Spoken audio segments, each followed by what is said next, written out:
네, 문서진의 찍설 함께하겠습니다. 타이탄 파트너스 문서진 대표 나오셨습니다. 어서 오세요. 네, 안녕하세요. 네, 대표님. 어제장은 진짜 백약이 무효했던, 그러니까 여러 가지 그 부양책에도 뭐 호재성 이슈에도 반응을 안 했던 국내 증시였는데 오늘은 마이크론 약발 좀 들까요? 들어야 되지 않을까요? 그러니까 8월부터 지금까지 외국인들이 10조 가까이 우리 시장을 네. 매도를 했어요. 근데 그게 대부분 10조가 한 9조는 삼성전자고 나머지 1조가 SK하이닉스예요. 그래서 사실상 반도체에 대한 부분을 거의 다 팔았다라는 거잖아요. 그러면 이 뭐 팔았던 이유는 다들 아시는 것처럼 이제 반도체 메모리 업황에 대한 우려감이 계속 나왔습니다. 계속 뭐 겨울 온다 이야기하면서 계속 그 이야기가 나왔기 때문에 이제 그거와 관련돼서 이제 오늘 이제 마이크론이 실적을 발표를 하면서 야, 아니야 뭐 겨울은 무슨 겨울이냐. 이제 봄도 시작 안 했다라는 걸 또 말해줬기 때문에 이게 이제 또 외국인들의 수급을 또 매수 유입을 시킬 수 있는 요인이 되지 않을까라는 생각은 합니다. 물론 뭐 국내는 계속 그 불확실성이 있죠. 금투세와 관련된 부분에 있어서의 불확실성은 아직까지 남아있는 상태라서 뉴욕 증시의 분위기로 온전히 우리 시장에 반영될 거다라고 기대하는 거는 힘들지만 그런 거잖아요. 그러니까 이렇게까지 해도 안 올라가는 건 정말 쉽지가 않을 것 같다. 네. 그러니까 다 해줬거든요. 그러니까 미국이 금리만 내리면 좋을 것 같다 해서 금리가 인하가 됐어요. 그 다음에 이거 이제 중국이 그래도 우리는 아직까지 중국향 익스포저가 좀 있으니 중국 경기가 너무 안 좋은데 중국 경기 부양책 나오면 좀 좋을 것 같다 해서 네. 중국 경기 부양책이 나왔어요. 그럼 이제는 또 반도체 그래도야 반도체 때문에 지금 우리 시장이 그러니까 그러니까 흔히 말하는 삼성전자 SK가 안 가니까 야, 반도체 업황이 살아나야지라는 건데 어쨌든 마이크론이 여기에 대한 또 의문 좀 더 해결해 줬습니다. 이렇게까지 다 해놨는데 안 가는 건 쉽지 않을 것 같은데 모르겠습니다. 그 어려운 걸 또 해내는 또 국장일지는 모르겠지만 그래도 확률적으로 봤을 때는 그래도 좋은 흐름이 연출되지 않을까라는 생각은 합니다. 그러니까 밸류에이션적으로 굉장히 메리트 있는 구간까지는 왔거든요. 네. 그래서 제가 보기에는 충분히 이제 뭐 매수해볼 만하다. 외국인들 입장에서는 이제는 매도보다는 매수로 좀 수급을 좀 전환하지 않을까라는 생각은 하고는 있습니다. 사실상 이제 삼성전자만 팔았다고 봐도 네. 과언이 아닐 정도로 엄청나게 물량을 내 던지고 있는데 이제는 좀 들어올 수 있지 않을까. 그 환경이 만들어지고 있어서 네. 좀 기대를 해봐도 괜찮겠다라는 관점에서 말씀 주셨는데 자 어제장에서 특징적인 종목들도 체크를 해보려고 합니다. 확실히 이제 경기 부양책, 중국발 경기 부양책에 좀 반응이 나왔던 어제장이었었던 것 같은데 첫 번째 특징주 FNF부터 보도록 하겠습니다. 자, FNF 어제 4% 넘는 상승으로 마감이 됐고요. 장중에는 무려 10% 급등이 나오면서 장 초반 67,000원도 찍었습니다. 종가가 64,000원.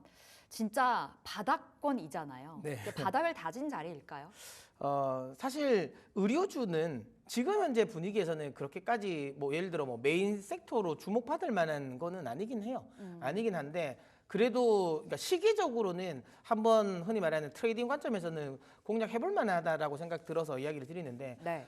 아무래도 의료주는 그러니까 우리가 흔히 말하는 그 뭐죠? 그러니까 여름 시즌이라고 해야 되나요? 여름 시즌보다는 그 SS 시즌이라 하죠. 예. 맞아요. 그러니까 FW 시즌. 예, 봄, 그러니까 여름. 맞죠. 예, 그래서 봄, 여름 시즌보다는 확실하게 FW 시즌이 성수기입니다. 마진이 많이 네, 남나요? 옷감이 더 막 두꺼워지고 더 비싸잖아요. 그래서 근데 무더위가 글로벌적으로 굉장히 오래 갔잖아요. 그러다 보니까 사실 FW 시즌 자체가 좀 짧아진 게 이 의류주에게는 좀 부정적이었는데 어쨌든 지금 들어서 뭐 우리나라뿐만 아니라 이 북반구 쪽에서 다시 이제 이런 이 기록적인 무더위가 조금 이제 잡히는 뉴스가 나오고 있다라는 점, 그러면 이제 계절적인 성수기로 이제 진입할 수 있다라는 기대감을 가질 수 있는 거고요. 그 다음에 네. 이제 중국 경기 부양책이죠. 결국에는 FNF 같은 경우도 특히 이제 중국 내에서의 또 사업을 많이 하고 있으니까 중국의 경기 부양이 됐다. 그래서 인민들이 좀 이제 수입이 늘어나면 옷을 사 입지 않을까라는 건데 맞습니다. 근데 제가 어제도 말씀드렸잖아요. 이번에 중국 경기 부양책을 냈다고 해가지고 이게 중국이 경기가 부양되는 건 아니다. 그러니까 중국의 경기가 침체됐던 원인이 뭐냐? 미국과의 대립각이었다. 그럼 그게 해소되지 않으면 중국이 경기가 회복되는 건 흔히 말하는 다시 화랑기로 접어들려면 아직은 시간은 많이 필요해 보여요. 아직은 안 된다고 생각은 하지만 그래도 중간중간 나오는 것들 특히 최근 들어서는 이제는 직접적으로 돈 또 쏴주려고 하거든요. 대학생들 이 학자금 융자 관련 부분도 있어서 직접적으로 돈을 다시 쏴주려고 하는 모습. 이런 모습은 그래도 일정 수준의 소비는 좀 회복될 수 있는 요건은 만들어질 거라고 생각합니다. 그래서 중국 쪽에 대한 매출, 아웃도어 관련 매출 기대감도 있고, 네. 그리고 FNF 같은 경우가 이번에 디스커버리를 또 중국에 론칭을 하려고 하잖아요. 생각보다 그러니까 중국 내에서 우리나라 의류 기업들이 성공했던 케이스가 우리나라 브랜드를 가지고 가면 성공을 잘 못하더라고요. 그러니까 대체적으로 우리나라인지만 우리나라 브랜드가 아닌 걸 론칭을 해야지 잘 되더라고요. 옛날에 MLB 같은 것도 있지 않습니까? 네. 그런 것처럼 그러니까 우리나라 브랜드는 아닌데 뭐 미국과 대립각을 가지고는 있지만 미국 브랜드를 또 좋아하더라고요. 그래서 중국 가면은 다 MLB 모자 쓰고 다녔다고 그러더라고요. 네, 그래서 그런 관점에서 이번에 이제 디스커버리 관련 부분도 일단은 좀 성공할 수 있는 여건은 만들어지지 않을까라는 생각이 들고요. 그다음 가장 결정적으로 가격이 좀 쌉니다. 아무리 업황이 부진하다 하더라도 네. 예, 그래도 실적 대비해서 물론 뭐 의료주에 대해서 멀티플을 많이 주는 거는 아니지만 내년 실적 기준으로 보면 지금 PER 한 4배 수준이니까 정말 예, 저평가네요. 굉장히 저평가로 저는 생각되거든요. 그래서 지금 자리라면 뭐 트레이딩 관점에서 한번 접근해봐도 되지 않을까라는 생각이 드네요. 근데 대표님 앞서 이제 채팅창에도 막 올라오는데 존중님께서 FNF 저번 달에 목표가 하향 레포트도 나왔었는데 기가 막힌다 타이밍 요 말씀 주셨거든요.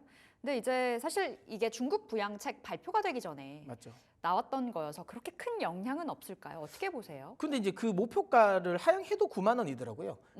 제가 제시해드리는 가격보다도 높아요. 근데 그러니까 이분 또 그런 생각 한 것 같아요.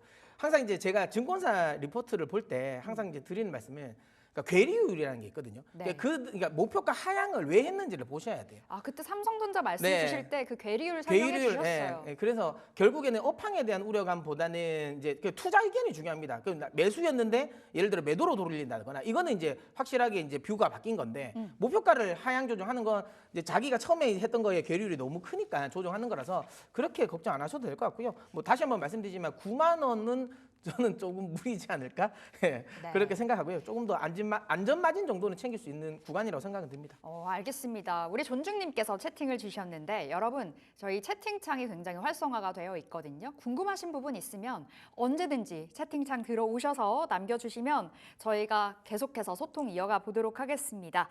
자, 그럼 FNF 지금 자리 단기적인 반등 가능하다면 목표가는 어딜까요? 뭐 앞서도 말씀드린 것처럼 9만 원보다는 저는 좀 낮게 설정을 했고요. 저는 한 8만 원 정도 수준까지의 트레이딩은 가능하다라고 생각이 듭니다. 근데 이 정도까지만 가더라도 기대 수익률은 20%가 넘거든요. 네. 그래서 제가 보기엔 나쁘지 않은 수익률이라고 생각돼서 목표가는 한 8만 원 정도 설정해드리고요. 손절 라인은 제가 5만 5천 원에 일단 설정은 해드렸어요. 보이시는 것처럼 이게 지금 4만 7천 원이 손절 라인일 수도 지지선일 수도 있는데 저는 이것보다 이게 만약에 5만 5천 원에 깨지면 이거는 뭐 큰 의미가 없다고 생각하거든요. 그래서 5만 5천 원이 안 깨지길 바라야 된다. 만약 깨지면 제가 보기엔 한 4만 원까지도 하락할 여지는 있기 때문에 일단 손절 라인은 5만 5천 원으로 설정해드리도록 하겠습니다. 알겠습니다. 목표가는 8만 원, 손절가는 5만 5천 원 FNF 잡아보도록 하겠습니다. 자, 두 번째로는 GST 살펴볼게요. 엔비디아 관련해서 GST가 어제 급등 나왔습니다. 장중에는요 탄력도가 더 높았었죠. 14% 급등으로 17,700원까지 터치가 됐었고요. 오름폭은 한 절반 가까이 반납을 하면서 16,000원 선 6% 상승했는데 액침 냉각 쪽으로 굉장히 이제 상승세가 돋보여요. 어떻게 보세요, GST? 사실 그 액침 냉각과 관련돼서 기술력은 우리나라로만 치면 가장 좋습니다. 그래요? 예, 왜냐하면 액침 냉각은 두 가지 방식이 있거든요. 1상이랑 2상이 있는데 그 액침 냉각 2상 관련 부분에 있어서의 기술력이 가장 앞서 나가 있는 회사가 GST입니다. 가장 먼저 또 개발도 시작을 했었고요. 그래서 지금 이제 굉장히 상용화 상용화를 지금 눈앞에 두고 있는데 1상은 말 그대로 그러니까 흔히 말하는 이 폐쇄형이 아닙니다. 개방형이거든요. 열어놓고 그래서 그냥 말 그대로 액침 냉각을 흔히 말하는 서버를 담궈 놓는 그리고 이제 그걸 이제 흔히 말하는 냉각을 시키는 것 자체도 이 액체 자체를 냉각을 시키는 거예요. 네. 그래서 비용이 조금 더 많이 듭니다. 근데 이거는 사실 일상은 이미 엄청나게 많이 활용되고 있어요. 가장 이제 많이 들어가는 데가 그 흔히 채굴 공장, 그러니까 비트코인 채굴하는 데가 대부분 이 일상 액침 냉각기를 사용하고 있어요. 근데 이제 지금 이거는 아무래도 흔히 말하는 폐쇄형이 아니기 때문에 환경 오염이 많이 돼요. 그러니까 위에서 이제 이 녹이는 이 과정에서 흔히 말하는 안 좋은 가스가 다 방출이 돼 버리거든요. 그래서 이런 부분에 있어서 지금 현재 엔비디아의 데이터 센터 블랙웰의 블랙엘이 탑재되어 있는 이 데이터 센터에는 일상은 안 들어간다고 보시면 되고요. 이상이 이제 흔히 말하는 완전히 이제 밀폐된 공간에서 그다음에 이 액체 자체를 식히는 게 아니라 거기서 이제 기체를 식혀가지고 차갑게 만드는 순환을 하는 거거든요. 그러니까 이거는 이제 흔히 말하면 쉽게 말하면 그겁니다. 그 반도체 칠러 기술을 그대로 이제 한 거예요. 네. 근데 뭐 유니셈이라든지 GST가 원래 반도체 칠러 만드는 회사잖아요. 원래 잘하는 걸 한다라고 보시면 되고, 아무튼 그 관련해서 지금 이상 관련 부분은 뭐 결과물은 나와 있습니다. 이미 뭐 만들어지긴 했는데 이제 이게 이제 대량 생산 요 이제 준비 중인 것 같고요. 어쨌든 근데 이제 이게 많은 분들이 이제 액침 냉각과 관련된 부분을 대신 이제 너무 큰 기대를 당장에 하시면 안 되긴 해요. 이제 시작하는 단계인가요? 네, 그러니까 많은 분들이 그러니까 데이터 센터에서 GPU를 시킬 때, AI 엑셀러레이터를 시킬 때 다 액침 냉각을 할 거라고 생각하는데 액침 냉각보다는 액체 냉각을 일단은 먼저 할 겁니다. 우리 흔히 말하는 순행식, 담그는 건 아니고, 그러니까 GPU만 이렇게 시키는 거. 네. 우리 PC 중에서도 순행식 방식으로 CPU를 시키는 방식이 있거든요. 예. 근데 이제 일단은 그게 조금 현재로서는 더 경제성이 있어요. 그래서 그거를 할 겁니다. 그걸 하고 그리고 나서 이제 일부 제품에 한해서 액침 냉각을 할 것 같긴 한데요. 근데 어쨌든 그 초기 시장을 잡는다는 게 굉장히 중요하다고 생각돼서 GST는 충분히 그 시장의 초기 진입자 역할을 할 것 같아요. 그래서 지금 구간에서는 충분히 잡아볼 만하지 않을까라는 생각을 합니다. 지금 공랭식이죠. 지금은 공냉식이죠. 예. 공랭식인데 앞으로 이제 순행식으로 차츰 넘어가면서 그리고- 열처리 쪽에서 네, 그리고 나서 이제 액침 냉각으로 넘어갈 것 액침 같습니다. 냉각 그다음에 알겠습니다. 이제 뭐 데이터 센터 관련해서 전력 쇼티지가 이어지는 이유 중에 하나가 열 식히는데 가장 큰 힘이 든다 그러더라고요. 맞죠. 전체 그 사용량에서 에너지 사용량에서 30%가 그래요? 냉각하는 데 30%? 들어가거든요. 예, 그렇기 때문에 그것만 절약한다 하더라도 액침 냉각이나 액체 냉각 자체가 공냉식보다 비싸지만 네. 예를 들어 한 5년 정도 돌리면 그걸 괜찮다. 충분히 이제 뽑고도 남는다라는 거죠. 예. 알겠습니다. 그럼 GST 지금 자리 정말 바닥권인 것 같은데 요 종목도 어디로 보세요? 뭐 저는 지금 충분히 가능하다고 생각하고요. 목표가는 22,000원으로 좀 보수적으로 설정을 드리는데 이 종목 같은 경우는 제가 반도체 관련 섹터들은 정고점은 그래도 한 번씩은 다 갈 것 같다라고 제가 말씀을 드렸잖아요. 최종 목표가는 저는 3만 원 설정을 합니다. 3만 원 정도는 충분하다라고 보는데 워낙 최근에 이제 우리나라 특히 반도체 섹터에 힘이 좀 약하다 보니까 그냥 안전 마진을 챙기자는 생각에 일단 1차 목표가는 22,000원을 설정해 드리는데 이것보다는 저는 충분히 더 갈 것 같다. 왜냐하면 22,000원이더라도 내년도 실적 기준으로 뭐 멀티플이 지금 8배 수준밖에 안 되거든요. 근데 글로벌적으로 지금 칠러나 이 냉각기 관련 회사가 8배 받는 회사는 없는 것 같아요. 유니셈만 보더라도 한 9배를 받으니 제 개인적인 생각엔 좀 저평가가 아닐까라고 생각해서 한 22,000원 수준까지는 충분히 좀 노려봐도 되지 않을까라는 생각이 드네요. 알겠습니다. 나중에는 3만 원까지 가겠지만 네. 지금은 단기적으로 22,000원으로 안내 드리겠고요. 지속적으로 저희가 체크 도와드리겠습니다. 자, 이제 오늘장 전략 들어가 볼게요. 오늘의 한마디 뭘까요? 네, 오해를 풀어야 할 구간. 오해를 풀어야 할 구간. 어제가 결자 해지. 이제 오해를 만든 사람이 풀어야 된다. 네. 오늘은 어떤 이야기일까요? 뭐 일단 마이크론이죠. 마이크로. 예, 그러니까 계속 지금 모건 스탠리, 그러니까 제일 처음에 이 발단은 모건 스탠리보다 BNP 파리바부터 먼저 했어요.